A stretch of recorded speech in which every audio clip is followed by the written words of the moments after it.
It's been 3,710 days since Citizens United was approved. It's been 6,600 days since the beginning of the Iraq War, and we are still there. Passed the House, and it still awaits Senate. It's been 469 days. It's been 88 days since Biden was assassinated, and kids are still unconscious. It has been 179 days since the United States withdrew, finally and formally, from the 2015 Paris Agreement on Climate Control and Mitigation. Welcome to Organize This.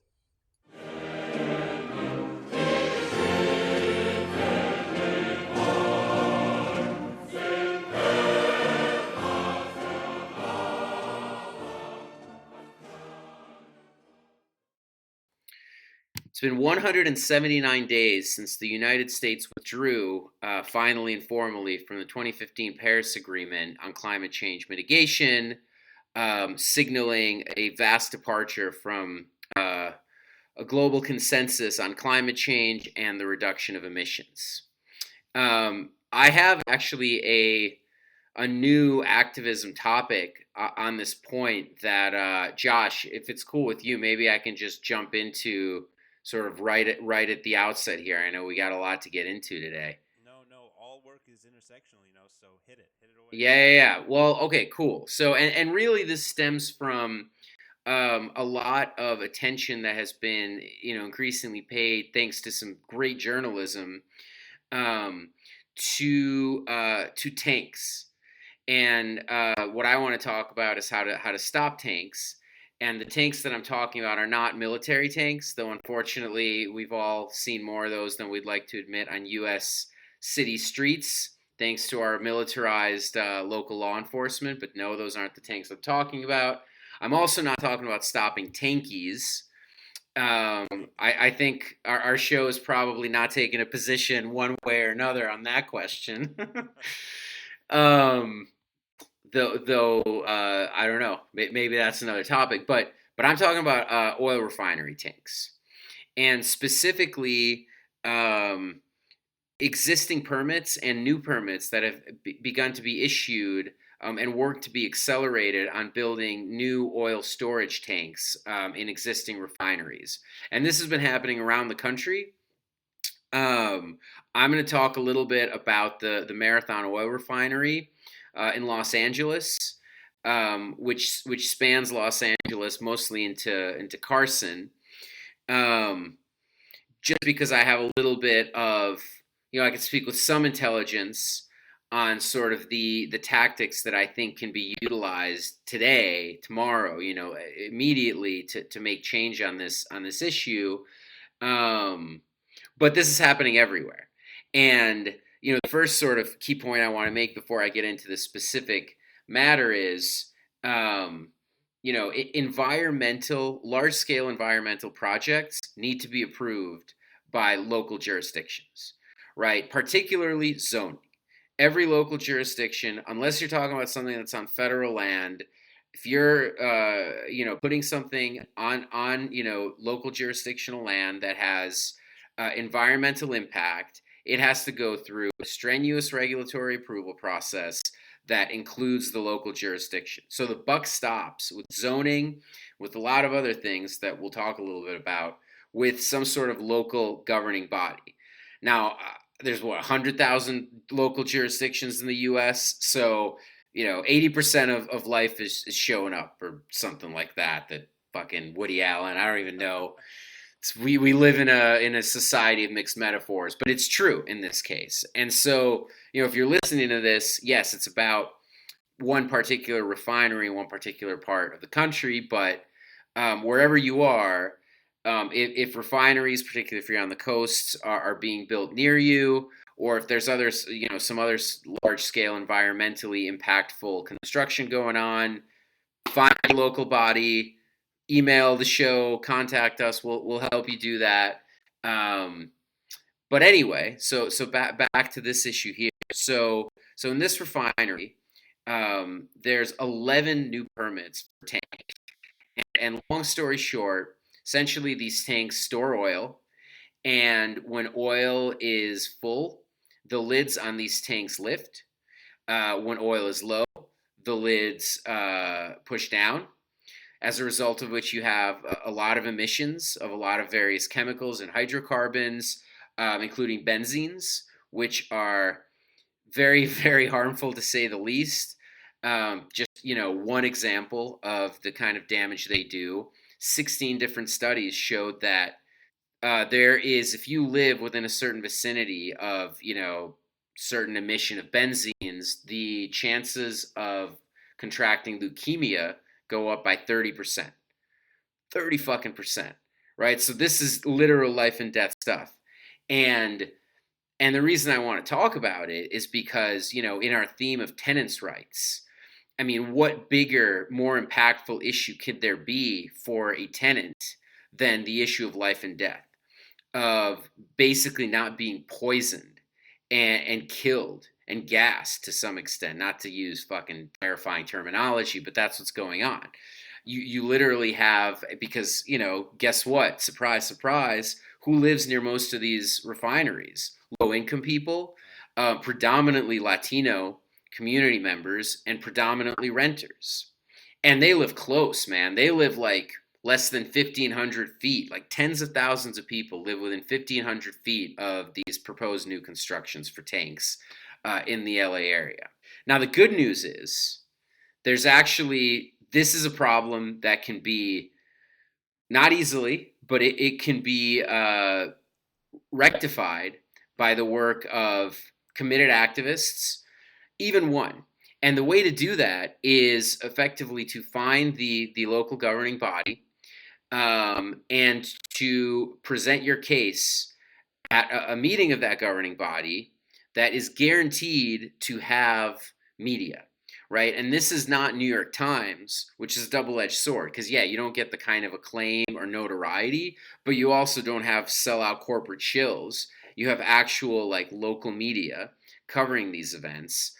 And to the extent there's even sort of one participant at one of these meetings who is making a very strong case about the harm that these refineries are having, that can have a huge impact.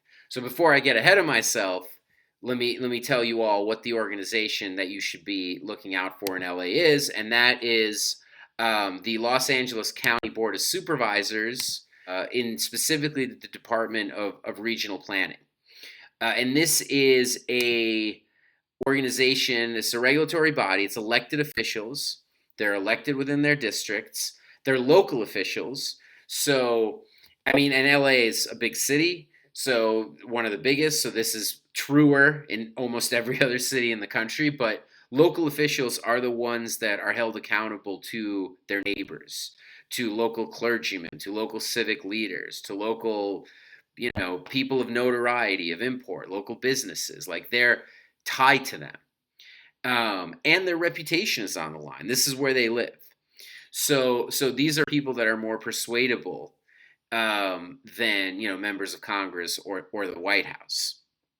The other aspect is they are required by law to make their meetings public and to give the public the opportunity to comment on these matters. Now, does that mean the public can veto them? No. But again, you, especially in these days of Zoom, you have one loud participant from their computer. There will be media there to cover that. But if you have person after person, if you stack the meetings, the way that this is done is stacking the meetings, setting the narrative, creating the agenda, a disciplined messaging approach.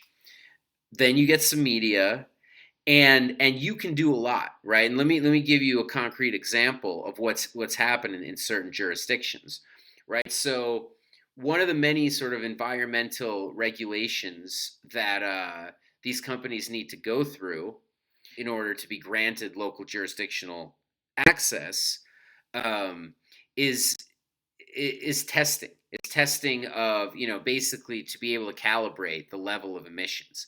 Now, importantly, and this is another reason why I want to talk about this today, the reason there's a bigger chance to have an impact now because in California there's new law that aims to reduce emissions, transition to renewable energy, We're likely to see this EPA implement some of those measures on a national level. Now, not talking here about whether they're sufficient or they're not, or that they're really going to be enforced. But if they're on the books, what you do is, for example, and this is what's been happening, a lot of these companies fudge the numbers in their environmental impact report.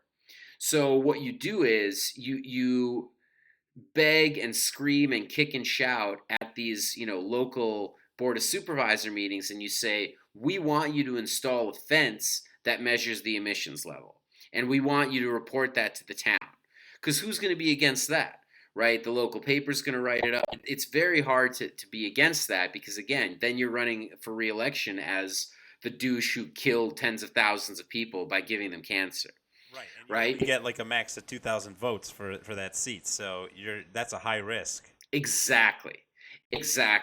So basically, people have been successful in creating these fences, and this has actually slowed down projects, because these companies know that if you're going to have testing, right, they're going to fail the test, and it's going to create issues. Now, I'm sure they're trying to devise a plan or wait it out, but that's one measure.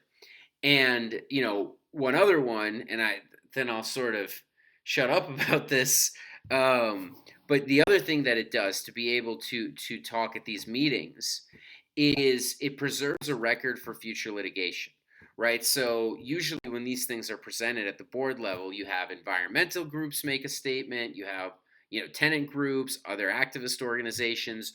Those are all claims that are potentially going to ripe for litigation under these new laws, right? Under these laws that say, well, actually, no, your testing levels have to be under this threshold, or your emissions have to be under this like permittable level, or you have to disclose your emissions every X number of days, whatever it is, right?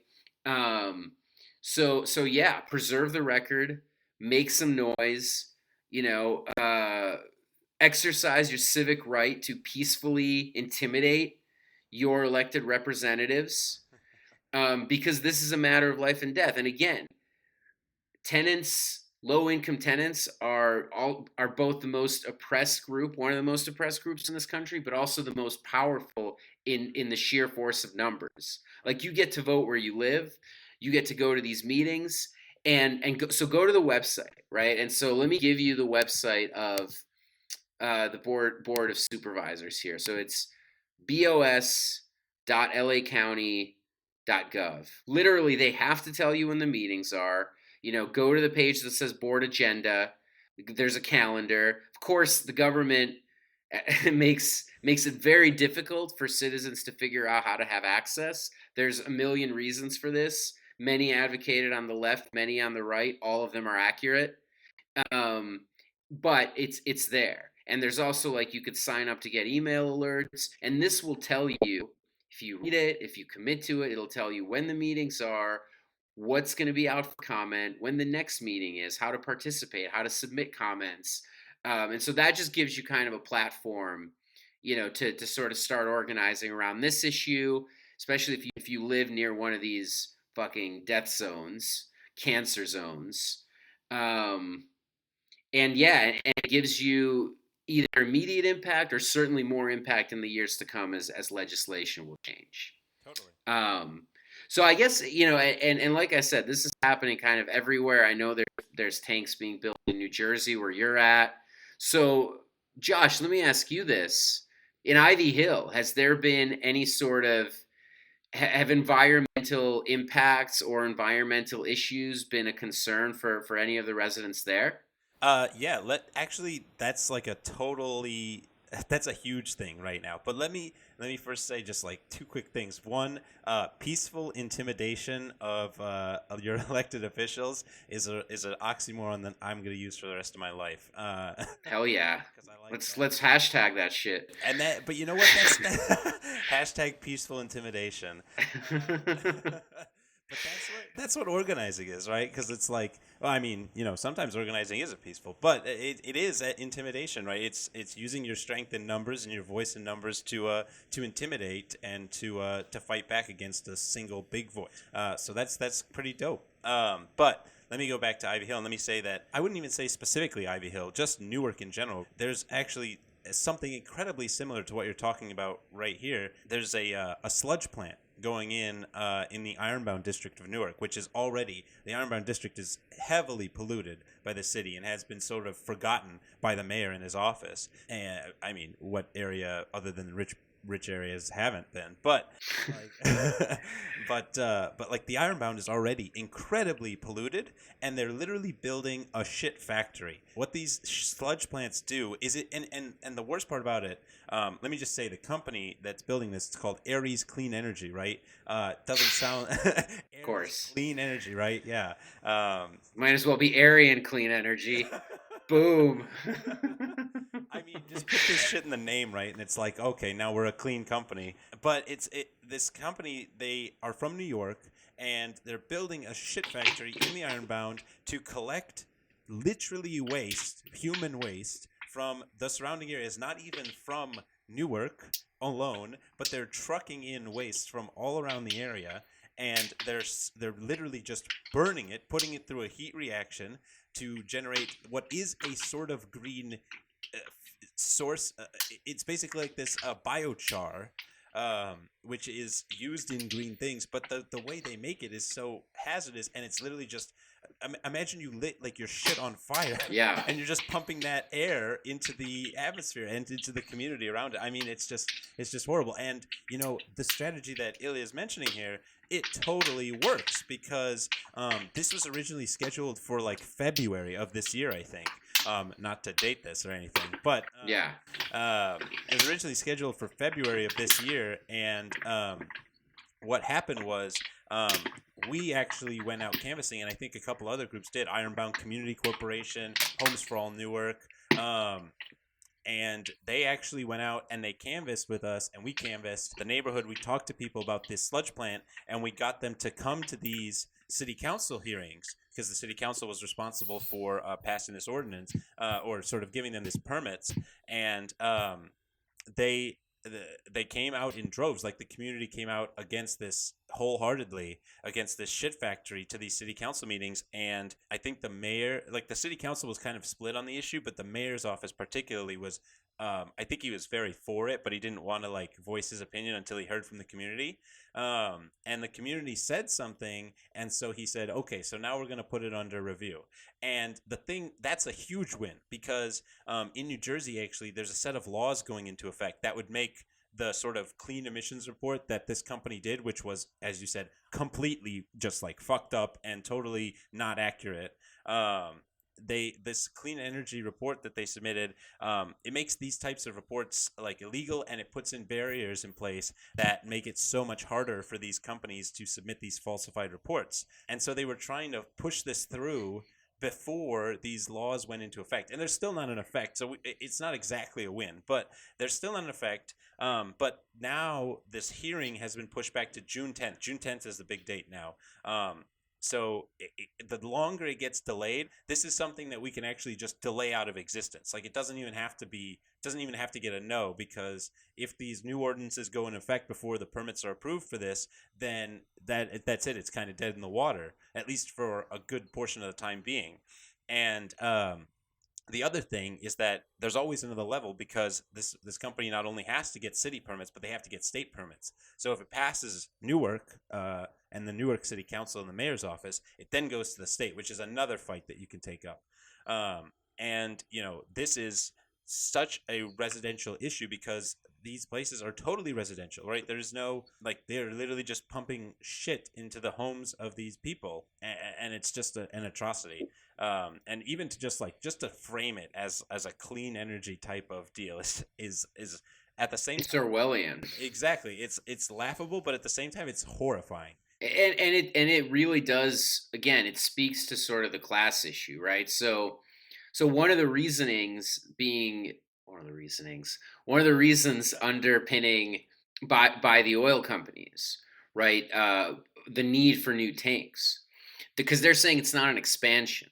They're saying we're not putting more oil. We just need to store more oil, which is cute, but it's the same thing, that we can't store basically when it's docked. right? So otherwise, the oil that's from fucking, Iraq, wherever, is just, basically at the port. And so they were saying, well, that actually creates environmental concerns for that area, the port area. Now, what they don't say is that by not having to dock and store, you get to make more trips and import more oil, which is obviously the main motivation.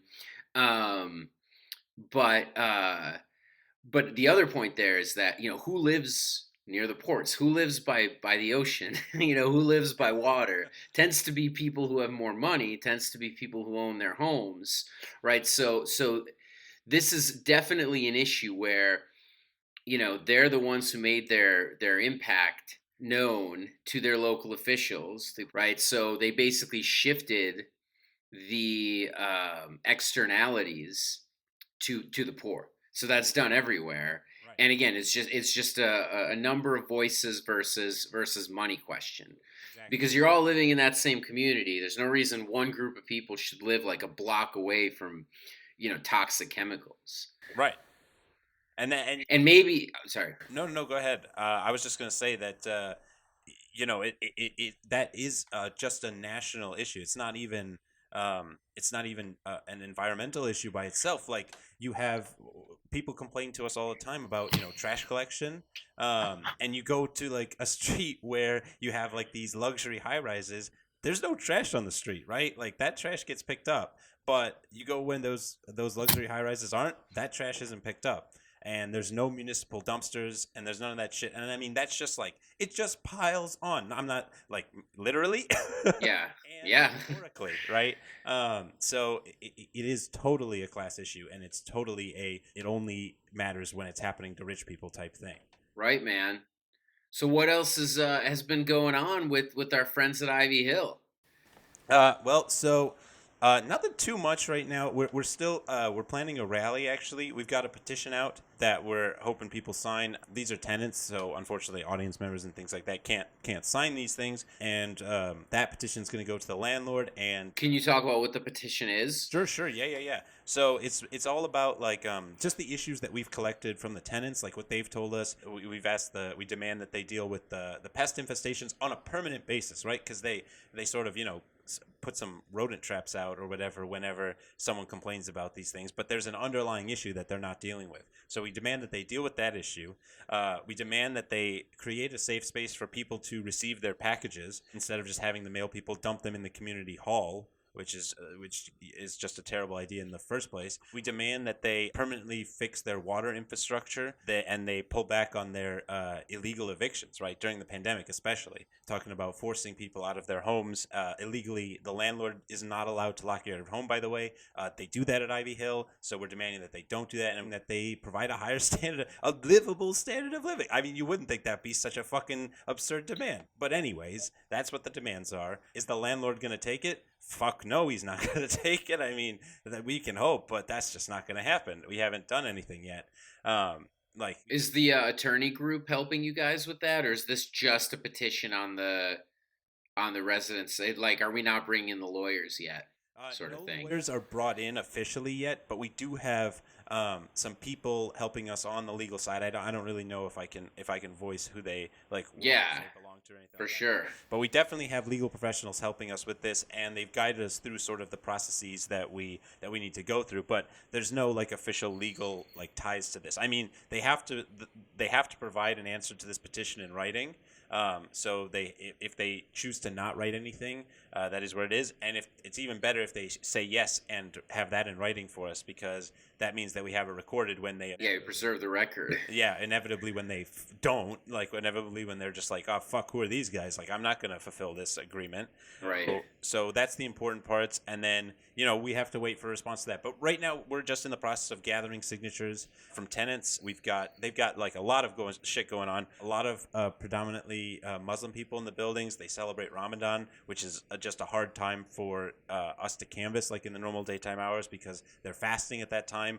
No one wants to open the doors at that time, and so we're trying to. We sort of took a break from direct canvassing action right now, but we have been sort of supporting them in their own fight, which me and Mujib talked about on the last episode. We've just been trying to support them in whatever way we can. And it's really funny because we after the first time we showed up at the Branford Mosque protest, we went back to Ivy Hill, and there were a few other tenants there who were at that other protest, and they were like, "Oh, hey, you were the guys that you came out with us," and so now they were like, "Oh yeah, I'll listen to what you have to say about that." Not that I just want to be clear, not that that's the reason we did it, but it is always a solidarity thing. It's it's like we have to be there for each other in multiple ways, and by showing people that you are there for them, then hopefully they are inspired to come out and be there for you. So yeah, and there's a ton of I mean, I have to say there's also this other fight going on between the Newark Water Coalition and the mayor's office. I believe there's another organization involved, but they're suing the mayor's office right now because of the lead water problems that Newark has, and the failure to deal with the crisis and provide compensation that the mayor's office has engaged in. So there's so many legal environmental fights that are directly connected to where you live and your landlord, because these landlords also have excessive pressure, especially landlords like the landlord of Ivy Hill, which is a corporation. They exert such power over city and local governments that which is awful, by the way, just to say it. But that pressure can be used, right? If every tenant says, I'm not going to live here if the sludge plant is built, and these landlords will make an income of zero, they will be inspired to sort of pressure the city not to adopt these things. Which, again, I will say, just for the record, is not the way that it should fucking work. Right. Well, oh, sorry. Yeah, I mean, I was just going to say to that point that, and this is a disconnect between reality and fantasy, but I think if you're listening to this, you're probably 100% on this vibe as well. But essentially, people think that the way regulations work is you have a set of rules, right? And everyone has to sort of follow all the rules. And at every point, it's like you have some rule checker. It's like, are you following the rules?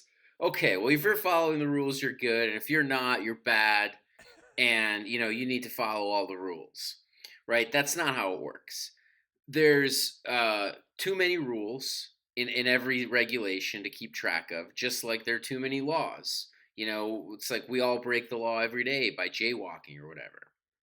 These companies, particularly in highly regulated industry, there's an onerous set of regulations for a reason, right? One of them is barrier to entry.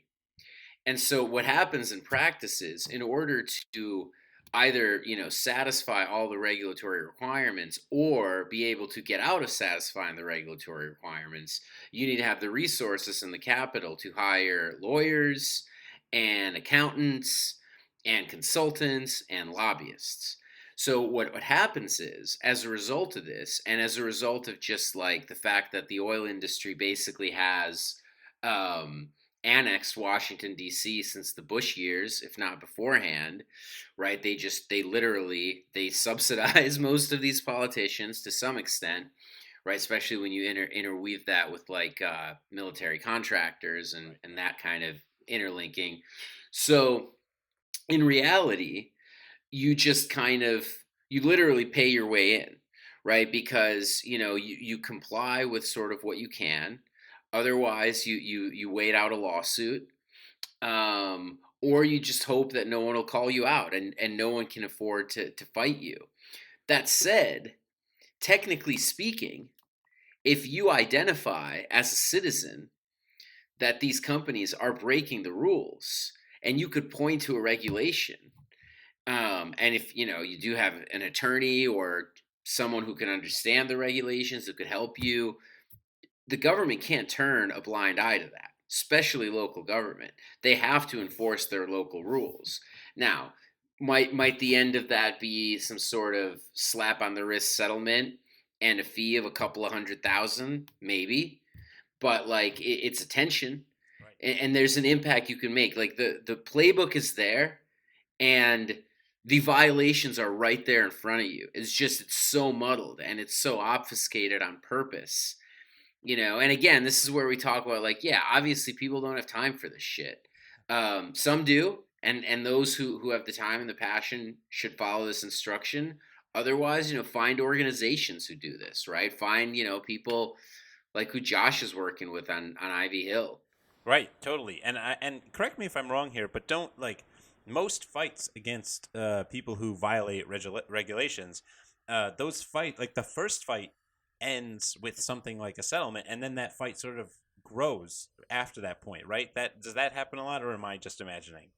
I mean, so this is one of those things again where it does very much vary by jurisdiction, right? So, and by regulatory body, right? And this is again one of those things which is like 80% of life is showing up. Like you got to figure out who's in charge because certain heavily regulated industries, they have their own, like, for example, right? So I talked about the board of supervisors, and I'm sure anyone who's listening who's like super into this subject was probably like, well, technically, actually, the South Coast Air Quality Management District is the regulator that gives permits for, and it's true, they are.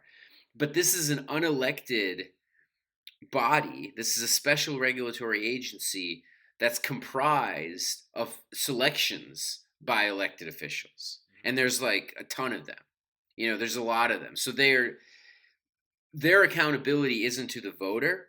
And again, they're only one part of the process. And you pointed out earlier, you need local approvals, you need state approvals. Like, yes, at the end of the day, they're the ones who give you your permit. And the higher up you go, the more chances you're dealing with well-funded, industry-connected people. But the local government is what can stop these efforts, right? So to answer your question, what usually happens? Usually these things do end in settlement, but sometimes, there are jurisdictions where you could have equitable relief. Again, you could have a town if you make enough noise at your county supervisor meeting or whatever, Dubuque City Council, wherever you are, right? Like you could stop a project. And there's nothing local governments love doing more than delaying. And so that's what they'll do. They'll say, well, we want to do more public comment, we want to do more investigation, we want to do more research. Like you can always delay, right? So even if you don't win a case, and yeah, sometimes there's a settlement, but then there's further action, there's further avenues to pursue recourse, there's legislative fixes. But every single one of these meetings is important. There's always something on every single one of these meetings. So yeah, it's a great place to stop these horrendous projects. Right. And let me just say, like, yeah, because like we talk about with the housing organizing, right? The ratio of people, the little people, the little guys, us, versus the people who are making it responsible for making the changes is so much smaller in these situations, right? Like a congressional district is what, like usually like 100,000 voters. Your average congressman may get like 60,000 of them, but still that's like 60,000 people have to make a voice for that person to care. Versus for a local government, like in the race that I'm working on now, our win number is like 1,500 fucking people. And that, like 1,500 people per city councilman is way better and way stronger in like emphasizing that change that can be made. So it's really important that you get involved in your local politics, and yes, every meeting is important. Every meeting is important. They always talk about like some bullshit, right? Overdevelopment, all that stuff. That stuff has to be done in those meetings, in those open meetings, and you can always just yell at them too. That is always great. I mean, I think back actually to the one clip. I don't know if you've seen it during the defund the police protests. The one guy who called into the LA City Council meeting, I think, and he just yelled at the at the guy, and he was just like, "You're a fucking disgrace, fuck you," and I yield my time. That's great. That always happens with any LA regulatory agency. That's in every meeting. It's almost like not nowadays, but that's the point. It's like you heard of it, so it did make an impact, even if in LA it's like the norm. But yeah, man, absolutely. Yeah, and that's how like getting together to make a voice. It's nowhere like there's nowhere better than your local city government. I don't think, at least in my opinion, you can just take on the world. Like get together like 10 of your friends and take on the world, but you can get together 10 of your friends and elect a city council person. I think that's totally doable. I think. And by the way, sorry, just on the note of like access to these meetings. You could also, like, your local paper has to run certain information by law about what's going on in these meetings. So, like, pick up the, Dubuque Gazette. I don't know why Dubuque's on my mind today. Sounds good. Because again, I mean, I can't, like, LA Times is not, a good example for this type of thing. But hopefully that's something that, we could bring attention to, is like bigger stuff, or, other platforms you listen to, just kind of as an example. But yeah, the local paper, the notices, there's a shit ton of notices. That's part of the permitting process often, for any major construction in town, particularly if it's near any sort of special zoning, schools, daycare centers, Right. liquor stores, whatever, right? Um, but yeah, man. Yeah. So, it's super important to be aware of all that. And I mean, like, we talk about tenants issues a lot right now, but everything's interconnected, right? We talk about how living in an area affects the things that you fight for with your city council in terms of not just your living conditions, but the environmental issues that surround that, and all these other things. I mean, it's so hard to keep track of, though. I know, like even if I did not have somebody like my friend Drew, who is sort of leading us in this housing fight and in the environmental fight, actually. But if I did not have someone like him sort of filtering this information down to me, it would be so hard for me to gather it on my own. And that's purposeful, right? They're just like keeping that out of your hands as much as they legally can, so that you don't show up to the meetings, right? So that you don't care, you don't get involved. Your uninvolvement in the system is a tool to them. Yeah, man. Which is what part of the reason we're doing this. That's actually the main reason, right? Is just to talk about this, if you care. And But, well, on that note, I guess, would you like to share with us some of your highlights from May Day 21? Yeah, well, talk about dating this episode, but May Day, May Day I mean, 2021. we already dated at the beginning with our, like, we literally, people can calculate the days. History will show exactly the date that this was recorded. Well, but so yeah, yesterday was May 1st, May Day 2021. And for those of you who aren't aware what that fucking means, May Day is the International Day of Celebration for workers' rights and workers and labor, I mean, as a whole. Um, and May Day is such an important day. I remember my father used to tell me that about all the ways they would celebrate back in the USSR where he's from, and that's the same, like, for many countries all over the world. They celebrate May Day very heavily. I mean, even in countries that aren't part of those economic systems, like even like England and France, they have heavy May Day celebrations. Germany. And it's just in the U.S. It's a very quiet holiday for the most part here. But let me just say that yesterday's May Day event for us was absolutely fantastic. We partnered with organizations like Make the Road New Jersey, SEI. 32 SEIU? SEIU, yes, sorry, 32BJ, New Caucus, which is a caucus within the teachers union, Rutgers AFT, Jobs and Equal Rights for All, which is an organization around here, the IWW. Oh man, there's just a million organizations that we had sort of collaborating with us on this. A full list of which I'll probably throw in the description of this episode. And we all sort of came together yesterday at Riverfront Park in Newark. We actually started in a park called Military Park over right in town center, like right in the center of Newark by City Hall. And we did a march. At least 100 people participated in the march. We met up with at least 50, 60 more at the park, and 30 more showed up throughout the day. At least 200 people at this event, which is astronomical considering our Zoom call was literally the four of us. And then all of a sudden there were, 200 people in a park on a Saturday. And it was amazing. I led the march. Let me just tell you, I fucked that up. I I started screaming, like I did the chants, like who's got the power? We got the power. And when I say justice, you say for all justice, whatever. I learned. I mean, I got a great bunch of chants for that, and everyone was super hyped up, and the energy was great. And then I took us the wrong fucking way. I got lost. Well, You got lost in the chants, man. I was just walking backwards trying to hype everybody up, and like we have these people that were like sort of guiding us, and they knew the route, and I was sort of waiting for someone to tell me like, okay, just a reminder, we're coming up on a left here, and, and then all of a sudden Jeanette comes up to me and she goes, oh, we were supposed to turn left like three blocks ago. And I was like, oh great, well what, I can't just tell everyone like, all right, turn the fuck around and let's go back that way. So I was like, okay, I need a new route, and I actually ended up taking us all the way around the Prudential Center. It was supposed to be a straight shot. We were supposed to leave at 11:30 and arrive at Riverfront Park by 12. We left at 11:35, and we got there at like fucking 12:20. Did you pretend like you were doing it, like you knew what you were doing? Oh, like this is the long way around, this is visibility. Yeah, we went right around the Prudential Center. It looked so purposeful because we literally just walked around like the biggest arena or like the biggest like convention center in Newark. But oh my god, it was not purposeful, and I was panicking the whole fucking time.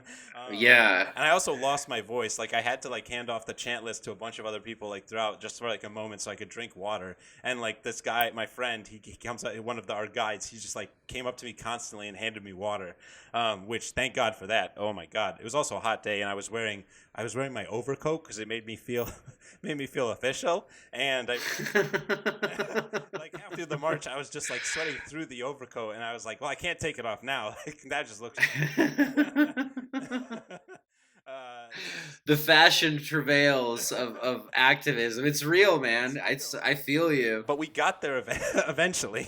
We arrived at the park, and we had an excellent lineup of speakers there from Make the Road, from the Alliance Against ICE, from SEIU 32BJ, from Rutgers AFT, from we had professors. We had the Passaic River Community Action Group, which is like a super local group in Newark that monitors the history of the Passaic River and like talks about how the fact that, speak of environmental disasters, that place will literally give you cancer if you swim in that river, or if you eat fish from that river, because that's where they used to dump the byproducts of Agent Orange when they made it during the Vietnam War.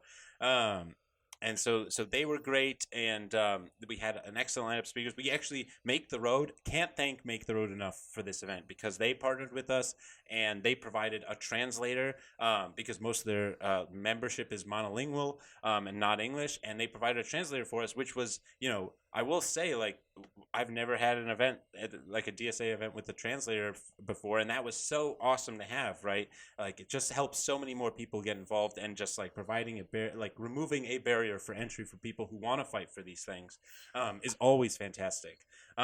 Anyways, the event lasted way longer than it should have. We were supposed to finish speeches by like 1:30. We ended at like 2:00.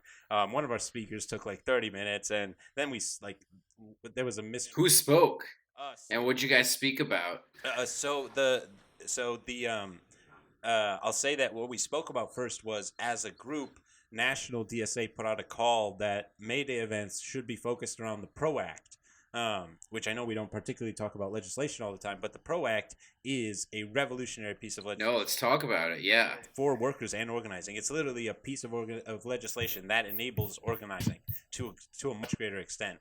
And National put out a call. They've done a whole campaign supporting the PRO Act. So the May Day was focused on that. So the talking points we gave to each group were like, please relate your speeches to the PRO Act, to workers' rights, and obviously to labor, because it's May Day. But we wanted to get every aspect in. We had the Passaic River CAG talk about, environmental justice and that kind of thing, the history of the land that we stand on. We had Homes for All Newark. Kevin Sinak talked from Homes for All Newark. He was fantastic, by the way. Got the crowd super hyped up. And then we had Amy Torres, who was also fantastic, from the Alliance Against ICE. We had our candidate for city council in Jersey City, Joel Brooks, came out and spoke about housing rights, and he spoke about workers' rights in May Day and his own personal story with that, growing up in a working class family. We had the two chapters. So it was South Jersey DSA was a little too far to join our event in Newark, so they did their own event down south. But we had Central Jersey DSA and North Jersey DSA as a coalition event with us, and we had our two co-chairs, or we had Aisha from Central Jersey DSA and Melody, who's our membership coordinator for North Jersey. They both spoke about not only about the PRO Act and what their chapters are doing to fight for the PRO Act, but like also about what inspires them about our membership, what inspires them about their chapters and the work that we're doing. And that's, a super important thing. Like, the inspiration for doing this work is like, I'm going to quote myself here because I think I wrote a great line. I was in charge of programming, so I wrote the opening and closing remarks. Thank you so much to our MC also, Jonathan, who delivered it really well. But one of the things I wrote is that the dream that we have for a better world, it inspires our work. It like drives the work that we do. But at the same time, it's the work that we do, like the things that we do, the devotion to that work that defines the value in that dream. And so that's just with organizing as a whole. So I just wanted to say that's the point of May Day, right? It's a celebration of the work that we've done and the things that we've accomplished, the progress that we've made as a working class in history. But it's also a reflection of just how fucking far we have left to go and how much more the fight must and will continue until we get there. Hell yeah. Well, I think that that's a good sort of note to end on for today. Hell yeah. Any sort of parting May Day wisdoms for the folks out there? One of the things that was super inspiring to me about the May Day event was I met personally, out of those 200 people that showed up, I met at least 10 who were not part of an organization. They were not like DSA members. They weren't IWW members. They might not even been working class, some of them, but they were inspired by the messaging and the wording and the groups around our event. And they just decided to come out anyways. And afterwards they were like, well, now we're looking into joining one of these orgs, right? DSA, IWW, it doesn't matter, right? We're looking into joining these orgs and helping out in the fight. And that's the most important thing, right? It doesn't matter if 200 DSA members show up to your event, if nobody from the outside world gives a fuck, right? An echo chamber is useless. So it's about bringing those people in who are not involved. This is what organizing is. We talked about it in the first episode. It's about activating people who normally are not on your call list. It's about getting those people who are now inspired and they weren't before. So let me just say, May Day, super inspirational day, super powerful day, and organizers have to figure out how to make the feeling of May Day exist in their everyday organizing. And I don't know how to do that. I'm just a guy. I don't know how to do that all the time, but I just gotta say that figuring that out is crucial. And whoever figures out how to bring May Day energy to every single organizing event is the person that's going to lead us into the future. That is the key to organizing. Fuck yeah. Well, thank you everyone for tuning in. We'll see you on the flip side. Thank you guys so much. All the links to everything we've talked about today will be in the description of the YouTube video for those of you who watch on YouTube. And if you listen to us on wherever you listen to podcasts normally, it'll be on our Twitter and on our Facebook pages. Thank you guys so much, and we'll see you next time. Probably have a very special guest. And remember, we are just one voice for organizing, and maybe you could be another. Thank you guys so much for listening, and we'll see you next time.